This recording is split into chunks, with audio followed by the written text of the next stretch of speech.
Long lines and at least a 2-hour wait. Not only were there 130 new cases of COVID-19 reported to the El Paso County Health Department overnight, we're seeing a huge spike in people seeking tests. UCHealth officials say the demand has been steadily climbing for weeks, especially with businesses reopening and people returning to work. KRDO News Channel 13's Kurjan Bianca is tracking the alarming trends outside the UCHealth drive-up testing site in Colorado Springs. Kurjan, you saw firsthand how many cars were lining up today.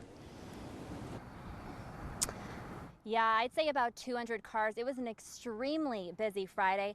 The site closed just about an hour ago, but UCHealth officials tell me that Monday through Wednesday of this week, they saw over 1,000 people get tested.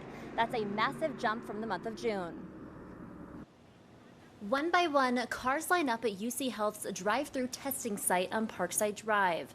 On Friday, as many as 200 cars waiting to get tested. Some waiting up to 2.5 hours to see if they have COVID-19. I suspect that we're going to see a rise in probably a week or two, maybe 2 weeks, as the people who've started to spread it inadvertently, who are young and don't realize they have it, spread it to the older, more vulnerable population. And while the testing site's busiest days are generally Monday through Wednesday after the weekend, testing has remained heavy throughout the week.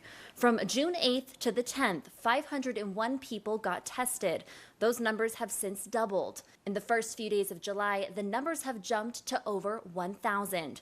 And as you can see from this breakdown, numbers have climbed by about 100 to 150 people each week since the start of June, with the peak hitting above 1,000 in July. Health officials say it costs $85 to get a test here, but in some cases, insurance will cover the cost of your test.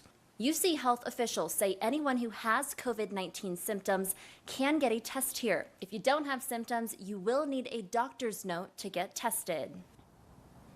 With all the demand, we're asking if there's going to be a delay in test results. We are still waiting to hear back on that. But one person who did come through here today says that they expect to see results in 2 to 3 days. The site reopens tomorrow morning at 9 a.m. Live at UCHealth, Kurjan Bianca, KRDO News Channel 13.